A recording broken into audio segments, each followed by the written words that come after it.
Sa video ito, ituturo ko sa inyo kung paano mag-transfer ng pera sa inyong GCash account papunta sa inyong Security Bank account. Kaya tara, samahan niyo ako at panoorin natin ang video na to.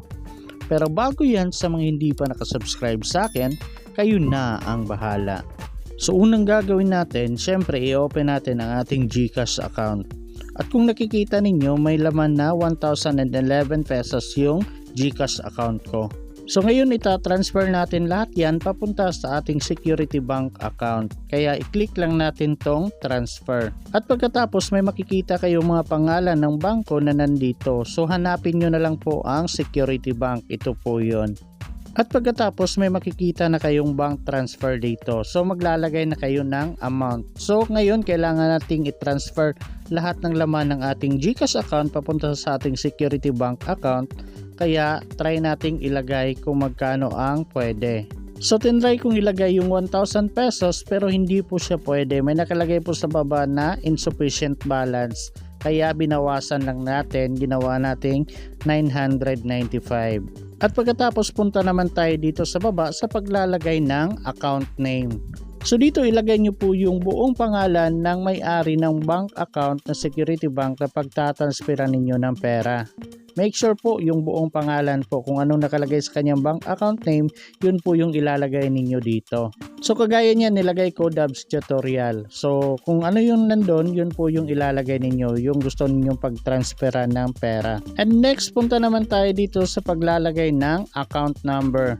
Sa Security Bank po, 13 digits lang po yung bank account number na kailangan nila. Kasi kapag sumobra or kumulang sa 13 digits, hindi po tatanggapin nila. Ganito po yung makikita ninyo sa baba. Should be 13 digits only. So magkukulay pula po siya. So dapat 13 digits lang yung bank account na ilalagay ninyo. So kung 13 digits na po yung nalagay ninyo, ganito na po, mawawala na po yung kulay pula. And next dito naman tayo sa send receipt to. Ito po optional lang ang paglalagay ng email address. Dito po kasi isasend ni GCash yung resibo ng pagtatransfer ninyo. Kung naglagay kayo ng email address dyan, doon po isasend ni GCash yung resibo. Pero kung wala kayong email address na ilalagay, okay lang din naman po yan. Kasi may matatanggap din naman kayong receipt doon sa last part ng pagtransfer ninyo ng pera, screenshot nyo na lang po yun. So double check nyo na lang po lahat. Make sure tama yung pangalan at yung bank account number. So pag okay na, i-click nyo na po ang send money. So dito makikita nyo po yung account name, account number, send receipt to. So i-double check nyo na lang po lahat yan. Make sure na tama po lahat at yung amount kung magkano yung gusto nyo i-transfer. And take note po, may charge po siya na 15 pesos.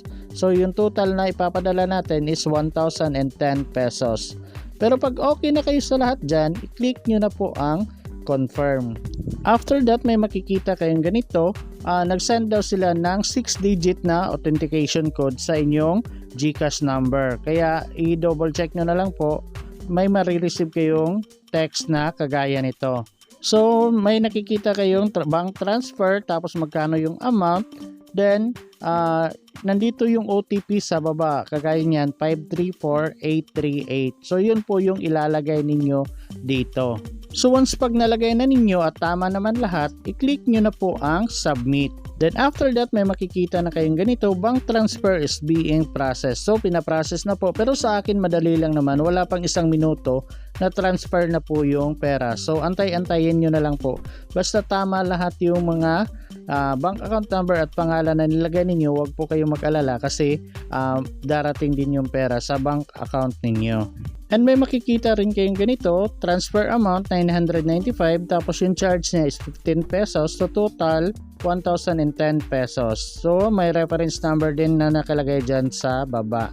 Pwede nyo pong i-screenshot yan or i-download nyo or i-share nyo, pwede rin po. So balik na po tayo sa homepage natin. So kung nakikita niyo 1 peso na lang po yung natira sa balance natin. Kung kanina 1,011 pesos, ngayon 1 peso na lang po yung natira. So na-transfer na po natin yung pera. And sa mga naglagay pala ng mga email address, may marireceive din kayong email na kagaya nito, successfully transferred na daw yung pera. May makikita kayong bank account dyan, bank account number, bank account name at yung receipt to, then transfer, tapos yung reference number. So yun lang guys, sana may natutunan kayo sa video na to and sana magamit nyo rin to. And please don't forget to like, share, and subscribe to my YouTube channel.